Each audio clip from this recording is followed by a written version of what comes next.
Hello and welcome. In this lecture, I will be going through the mind maps of polity. Polity को हम mind maps के द्वारा cover करेंगे। मुझे कुछ स्लाइड्स मिले थे ऑनलाइन, तो मैं वही करूँगा। एंड अगर आपको हेल्पफुल लगे तो आप भी देख लो थोड़ा सा, शायद कुछ हेल्प हो जाए। तो first slide is about parliament. तो आपको पता है कि पार्लियामेंट, इंडियन पार्लियामेंट के 3 कंपोनेंट्स हैं। First Lok Sabha, Rajya Sabha and president. Lok Sabha, Rajya Sabha and president.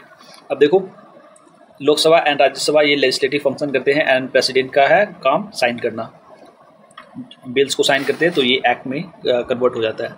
Now coming to the Rajya Sabha. Rajya Sabha की मैक्सिमम स्ट्रेंथ होती है 250। करेंटली ये भी कितना है, 245। इसमें 12 नॉमिनेटेड होते हैं और 238 इलेक्टेड होते हैं। और 238 इलेक्टेड हैं तो इसमें 10 है यूनियन टेरिटरीज की और 228 स्टेट से आते हैं। अब देखो, अभी तत्काल में कितने हैं, नॉमिनेटेड 12 के 12 हैं, इलेक्टेड 233 है, स्टेट 223 दे रहा है और यूनियन टेरिटरी 10 दे रहा है। इसमें देखो, दिल्ली से 3 है राज्यसभा के एमपी, पुडुचेरी से 1, JNK से 5 एंड लद्दाख से 1। तो यहाँ पे highest number of member of Rajya Sabha is from JNK, Jammu and Kashmir. तो ये हो गया। और एक बात और ध्यान रखना कि राज्यसभा का जो सीट्स है वो शेड्यूल 4 में है, शेड्यूल 4 में है ये राज्य मेंशन। तो coming to the Lok Sabha. Lok Sabha के मैक्सिमम स्ट्रेंथ हो जाता है 550। करेंटली अभी 543 है। Elected members 230 from states and 20 from union territories. और इलेक्टेड ये अभी करेंटली में आ जाओ तो 530 है स्टेट्स के और 13 यूनियन टेरिटरीज के, दिल्ली के 7 और ये JNK के अदर के 6 टोटल मिला के। तो ये हमारा रहा इलेक्टेड मेंबर्स ऑफ लोकसभा। तो यहाँ ध्यान रखना, क्या यूनियन टेरिटरी से आते हैं 13 मेंबर और राज्यसभा में आ रहे थे 10। Now second slide is about citizenship. तो आपको बताया है citizenship is in part 2 of Indian constitution. Part 2 में ये है मेंशन सिटीजनशिप। तो let's C from citizenship amendment act 1955। तो ये देखो, सिटीजनशिप, ये वाला जो एक्ट है सिटीजनशिप अमेंडमेंट एक्ट, ये है acquisition and loss of citizenship को ये डिफाइन करता है। अब देखो, ये मेंशन कहाँ से कहाँ है, आर्टिकल 5 से लेके 11 तक है। तो आर्टिकल 5 में citizenship at the commencement of constitution. Second आ जाओ, आर्टिकल 6 डील करता है माइग्रेंट्स जो इंडिया से पाकिस्तान गए थे उनके बारे में, या पाकिस्तान से इंडिया आए तो उनके। तो 7 में दो migrated to Pakistan and then come back to India, जो मतलब इंडिया से पाकिस्तान गए और फिर पाकिस्तान से दोबारा आ गए, तो उनके लिए article 7। Article 8 citizenship of person of Indian origin, PIO होते हैं ना, उनके बारे में ये। आर्टिकल 9 ये टर्मिनेशन ऑफ सिटीजनशिप, मतलब कैसे लॉस होगा, कैसे इंडियन स्टेट है जो कि किसी सिटीजन का सिटीजनशिप टर्मिनेट कर दे। तो आर्टिकल 10 है continuous of right of citizenship. Article 11 deals with the parliament to regulate the right of citizenship by law. तो इसमें आपको ज़्यादा ध्यान नहीं देना है, बस you shall remember that article 5 से लेके 11 तक है, ये सिटीजनशिप पार्ट 2 में आता है। And citizenship amendment act of 1955 ये इस रिगार्डिंग में बात करता है। Now third slide is about cabinet committees. तो लेट्स सी, देखो यहाँ पे 2 तरह के कैबिनेट कमिटीज होती हैं, पहला एक स्टैंडिंग एंड दूसरा एडहॉक। अब देखो, a non cabinet member minister can be part of them, कोई भी इसका पार्ट हो सकता है कैबिनेट कमिटी का। The decision can be reviewed by cabinet and purpose in depth examination reduce workload of cabinet. तो यहाँ ध्यान रखना है कि कैबिनेट कमिटी में ये जो मेंबर्स है ना, इलेक्टेड राज्यसभा एंड लोकसभा के जो मेंबर्स है, जो मंत्री लोग, तो वहाँ पे वो लोग मिलकर कैबिनेट बनाते हैं। और इसमें ज़रूरी नहीं कि वो मिनिस्टर ही हो, सारे लोग मिनिस्टर होना is not necessary in cabinet committee. तो अब देखो, कैबिनेट क्या कॉन्स्टिट्यूशन में डिफाइंड है, तो डिफाइंड नहीं है but it is mentioned in constitution. तो ये कहाँ पे मेंशन है, आर्टिकल 352, याद है आपको, it is dealing with emergency provision, emergency से ये डील करता है 352। और यहाँ पे मेंशन है सिर्फ कैबिनेट के बारे में, नॉट कैबिनेट कमिटीज़। तो ये देखो ये क्या है, they are extra constitutional bodies not mentioned in constitution form under the transaction of business rules 1961। ये ट्रांजेक्शन ऑफ बिजनेस रूल 1961 के द्वारा ही फॉर्म किया गया है कैबिनेट कमेटी, और ये setup and dissolve by prime minister as per need. Cabinet committee executive body है जो प्राइम मिनिस्टर सेट करते हैं यहाँ पे। Next slide, bills requiring prior approval of president. तो यहाँ पे हम देखते हैं, देखो बहुत सारा क्वेश्चन में जनरली ऐसे ही आ जाता है कि कौन कौन सा बिल पे प्रेसिडेंशियल अप्रूवल पहले रिक्वायर होता है या नहीं। तो ऑप्शन में आपको दे देगा कुछ constitutional amendment acts, constitutional amendment bill या फिर मनी बिल, तो इस रिगार्डिंग कुछ दे देगा, तो आपको उसमें चूज करना थोड़ा मुश्किल हो जाएगा। तो let's see that bills altering boundaries of a state और changing names of a state, इसमें जरूरी होता है प्रेसिडेंशियल मंजूरी पहले से जरूरी होता है। बिना प्रेसिडेंट की मंजूरी की ये इस तरह के बिल्स को पार्लियामेंट में वोटिंग के लिए नहीं लाया जा सकता है। तो कौन सा है ये, कोई भी ऐसा बिल जो कि किसी स्टेट की बाउंड्री को चेंज करने के से रिलेटेड हो या नाम चेंज करने से रिलेटेड हो, जो कि मेंशन इन आर्टिकल 3 है। Money bill, finance bill of first category, article 1171। तो आपको पता है मनी बिल को पेश करने से पहले प्रेसिडेंशियल मंजूरी की जरूरत होती है, तो मनी बिल आपको हमेशा ध्यान रखना है। लेकिन फाइनेंस बिल में दो तरह के कैटेगरी के बिल होते हैं, finance bill 1 and finance bill 2। तो फाइनेंस बिल 1 जो है ना, फाइनेंस बिल 1, उसको इन पार्लियामेंट में लाने से पहले आपको प्रेसिडेंट की अप्रूवल लेना होता है, और ये मेंशन है आर्टिकल 117 सब क्लाउज 1। अगला देखो, legislation involving article 31A। Article 31A legislation आपको ध्यान है, it deals with the article 31A, जो कि स्पेशल कुछ एक्ट्स वगैरह होते थे जिसको 9th शेड्यूल में डाला था, that is related to it. तो जो उस तरह के कोई भी लेजिस्लेशन है that require prior approval of president. Next one is bill seeking restriction of freedom of trade, commerce, intercourse in article 19(1)G। तो ये वाला है। Next one is involving taxation in states, one that seeks to redefine agricultural income, agricultural income वगैरह से related. तो इसमें भी prior permission of president is required. तो next slide is about discriminatory power of president, discretionary power of president. तो president को आपको पता है कि there are a number of powers that has been enshrined in the office of president. तो कौन कौन से वो देखते हैं। In case of hung assembly in lower house, अगर लोअर हाउस में हंग असेंबली है तो वहाँ पे प्रेसिडेंट के पास पावर होता है। Passage of non confidence motion और failure to pass confidence motion by government, यहाँ भी प्रेसिडेंट के पास स्पेशल पावर होता है, नो कॉन्फिडेंस मोशन वाला, और failure to pass confidence motion by government. तो यहाँ पे प्रेसिडेंट कॉल कर सकता है date of the that voting and all. तो death of incumbent prime minister, अगर प्राइम मिनिस्टर की डेथ हो जाए तो प्रेसिडेंट ऑटोमेटिकली ही become powerful, he have some discretionary power to appoint person of his choice और leader of what he thinks can form majority. तो उनको ये प्राइम मिनिस्टर बनाते हैं। एक्सरसाइजिंग पॉकेट वीटो के समय में भी इनके पास कुछ डिस्क्रिशनरी पावर होता है, मतलब एग्जैक्टली नहीं होता है पूरा, बट कुछ होता है। फॉर एग्जांपल ज्ञानी जैल सिंह ने पॉकेट वीटो किया था राजीव गांधी के समय में, तो वहाँ पे उन्होंने डिस्क्रिशनरी पावर को रिफ्लेक्ट किया था, that he have discretionary power. Reconsideration of bills, कुछ बिल्स हैं तो वहाँ पे भी प्रेसिडेंट के पास कुछ डिस्क्रिशनरी पावर होता है। For example APJ Abdul Kalam ने एक बिल को रिटर्न कर दिया था पार्लियामेंट में फॉर रिकंसिडरेशन, तो वहाँ पे भी उन्होंने शो किया कि president is not rubber stamp, उनके पास कुछ डिस्क्रिशनरी पावर हैं। Reconsideration of advice tendered by council of minister, तो यहाँ भी president have some discretionary power.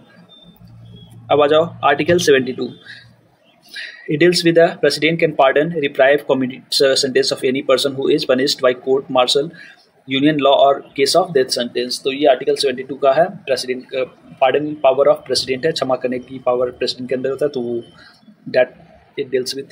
तो यहाँ पे देखो 5 तरह के टोटल है पार्डनिंग पावर। तो पहला है पार्डन, कम्प्लीटली, इसका मतलब है कम्प्लीटली बरी कर देना, मतलब completely absorb offences from punishment. Second one is remission, remission का मतलब reduction of period of sentence. Respite, lesser punishment on the special ground, respite lesser punishment. Reprieve मतलब temporary suspension of death sentence, and commutation मतलब कि replace with lesser form of punishment. तो ये है 5 pardoning power of president of India. तो pardon, commutation, reprieve, respite and remission. Pardon completely, commutation lesser form, remission reducing period of sentence, respite lesser punishment of a special ground, and reprieve temporary suspension of a death sentence. तो ये रहा 5 pardoning power. Next one is public will. देखो public will can be introduced by A minister in either of the house, दोनों house में से किसी भी house में कोई मिनिस्टर ही इसे इंट्रोड्यूस करेगा public will. Introduction require 7 day notice, 7 दिन का प्रायर नोटिस देना होता है किसी भी हाउस में जहाँ भी इंट्रोड्यूस करना होता है। And can be detain for a maximum of 6 month, तो 6 मंथ तक इसका है validity. Next one is president can apply suspensive veto और pocket veto. Now third slide is about private member bill. पहला आपने देखा that is about public member bill, and now this is about private member bill. जैसा नाम बता रहा है private member, कोई भी member of parliament can bring this kind of bill introduced by a member of either house of the parliament other than minister. President can apply absolute veto, इस पर president पूरी तरह वीटो लगा सकते हैं। It's introduction require 1 month notice. Public member bill में 7 दिन का नोटिस, इसमें 1 महीने का notice. Now coming to money bill which is mentioned in 1110 article 1110। तो इसके बारे में पढ़ो थोड़ा। Custody of consolidated fund and contingency fund of India and withdrawal of money, तो ये इससे रिलेटेड है। सेकेंड वन इसमें बोरोइंग क्लॉज मेंशन है आर्टिकल 1110 में, यहाँ पे टैक्सेशन मैटर से रिलेटेड होता है money bill. Appropriation of money from consolidated fund of India, जो भी क्लॉज डील करेंगे तो that bill can be classified as money bill. Declaring expenditure charge on consolidated fund of India and received on money on the account of CFI and public accounts of India, तो ये सारे matters को include करेगा money bill. कौन कौन सा? Consolidated fund of India वाला, public accounts वाला, अप्रोप्रिएशन बिल्स, कंटीजेंसी फंड वाला, बोरोइंग क्लॉज, टैक्सेशन मैटर्स वगैरह, तो इस तरह के सारे मैटर्स मनी बिल 1110 में इंक्लूडेड है। देखो ये दिस इज नॉट लाइक, ये भी थोड़ा सा वेग है, मतलब it can be circumvented, that is why Aadhaar act वगैरह भी पास किया गया था बाई मनी बिल। तो not a specific clause but हाँ जनरल क्लॉज बोला जाता है कि इस तरह का मैटर्स इन्वॉल्व होना चाहिए कुछ। रिमूवल ऑफ गवर्नर, तो गवर्नर कैसे अब रिमूव होता है? Governor are first person in the state, तो इसमें देखो the grounds upon which a governor may be removed are not laid in constitution, constitution नहीं बताता कि how a governor can be removed. Article 156 clause 2 resignation to the president, तो यहाँ पे बताता है गवर्नर रिजाइन करते हैं और इनका रेजिग्नेशन प्रेसिडेंट को मिलेगा। Article 1561 is dismissed by president at whose pleasure he holds the office, तो इनका कोई कॉन्स्टिट्यूशनल प्रोसीजर नहीं है कि रिमूव किया जाए। फॉर एग्जांपल प्रेसिडेंट का होता है इम्पीचमेंट, तो उस तरह का कुछ नहीं है। गवर्नर प्रेसिडेंट के द्वारा अपॉइंट किया जाता है, and president can remove also, and he don't have fixed tenure, 5 साल का फिक्स्ड टेन्योर उनके पास नहीं होता है। Next one, appointments by presidents. So president, is the executive head of state. Means I mean in ceremonial purpose. तो but he appoints a lot of personalities. तो कौन कौन से हैं देखते हैं। Article 25 में president and council of minister are appointed by president. Attorney general of India जो कि Article 26 में है, उनको भी president appoint करेगा। Controller and auditor general article 148 उन्हें भी प्रेसिडेंट ही अपॉइंट करेगा। Supreme court and high court जजेस are also appointed by president. Chief election commission in article 3 to 4 is appointed by president. Finance commission article 280 ये भी president के द्वारा appoint. UPSC JPSC के members article 316। Office of special office for linguistic minority article 350 भी ये भी president ही appoint करेंगे। Official language committee article 344 and governors article 155, these are all appointed by president. ध्यान रखना सीबीआई के हेड प्राइम मिनिस्टर अपॉइंट करते हैं, नॉट प्रेसिडेंट। सीबीआई में ही सिर्फ CBI by PM.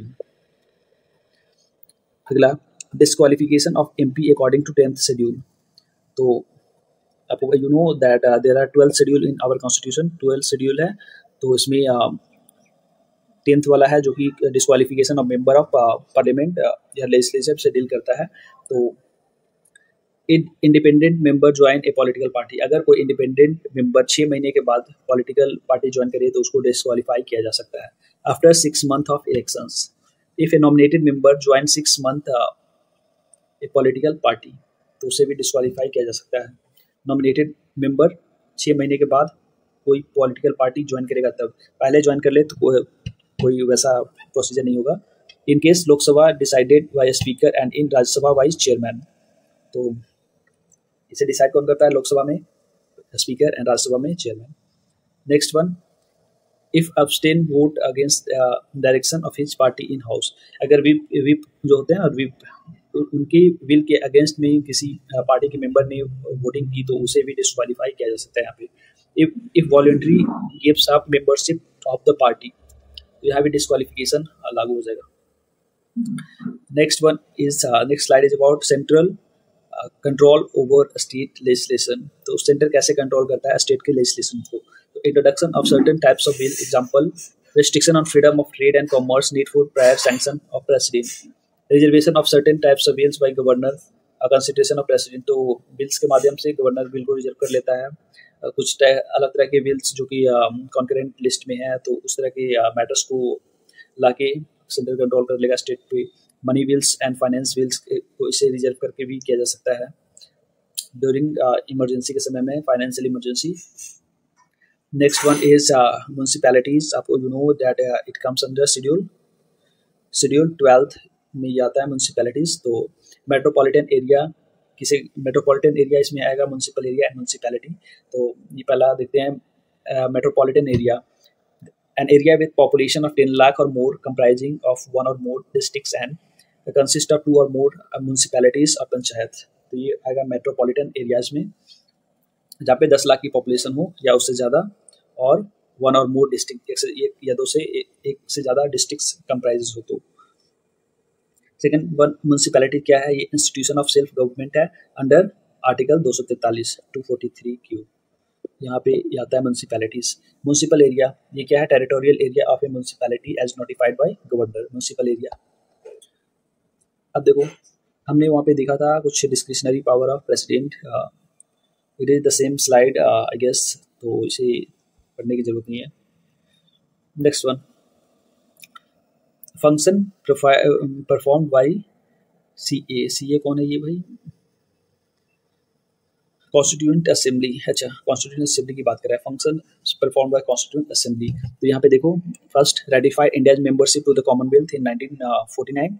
Final session of constitution assembly was conducted on January 24, 1950 और however it continued as provisional parliament of India from 26 January 1950 till the formation of new parliament। तो ये इसका final session हुआ था 24 January 1950 को, लेकिन ये continue किया in the form of parliament till the new government was elected. Adopted national songs and national anthem on 24 January 1950, मतलब लास्ट दिन जब ये फाइनल लास्ट सेशन था तो उसी दिन अडॉप्ट किया गया national anthem and national song of India in 24 January 1950। Elected Rajendra Prasad as the president of India in 24 January 1950। तो ये फाइनल दिन में ही ये सारा काम किया गया 24 जनवरी 1950, यहाँ पे 24 जनवरी 1950। लेकिन नेशनल फ्लैग को अडॉप्ट किया गया था 22 जुलाई 1947 को, पहले ही, आज़ादी के पहले कुछ दिन पहले ही। इसका टोटल सेशन हुआ है 11, टाइम 2 साल 18 दिन, 11 महीना 18 दिन, 2 साल 11 महीना 18 दिन, और सेशन टोटल 11 सेशन हुए हैं कॉन्स्टिट्यूएंट असेंबली के। Next one is emergency. You know there are 3 types of emergency in India. तो ये वाला नेशनल इमरजेंसी 352 में आता है, प्रेसिडेंशियल रूल आ जाता है 356 में, एंड फाइनेंशियल इमरजेंसी आ जाएगा 360 में। तो ये वाला है नेशनल इमरजेंसी है। कैसे यहाँ पे? तो it has a specific and detail provision in constitution, it is explicit. ये बहुत ही वेल डिफाइंड मैनर में इसे इन कॉन्स्टिट्यूशन डिफाइन किया गया, specially after the 44th amendment act. इसे स्पेशली इस पर फोकस करके अमेंड किया गया था। इट इज़ इम्पोज्ड इधर इन होल कंट्री और ए पार्ट ऑफ इट। ये कहीं भी थोड़ा सा जगह में या पूरी इंडिया में कहीं भी इसे लागू किया जा सकता है। It can B imposed on 3 ground, 3 he ground है, वॉर, एक्सटर्नल एग्रेशन और armed rebellion. War, external aggression में यहाँ पे फंडामेंटल राइट्स को कर्व किया जा सकता है, but not in the case of armed rebellion. यहाँ पे article 19 can not be curve during the armed rebellion. It continued government and ordinary law courts. तो यहाँ पे गवर्नमेंट और ऑर्डिनरी कोर्ट्स वगैरह ये सब पब्लिक इंस्टीट्यूशंस ये बैन नहीं हो जाते, ये फंक्शन करते रहते हैं।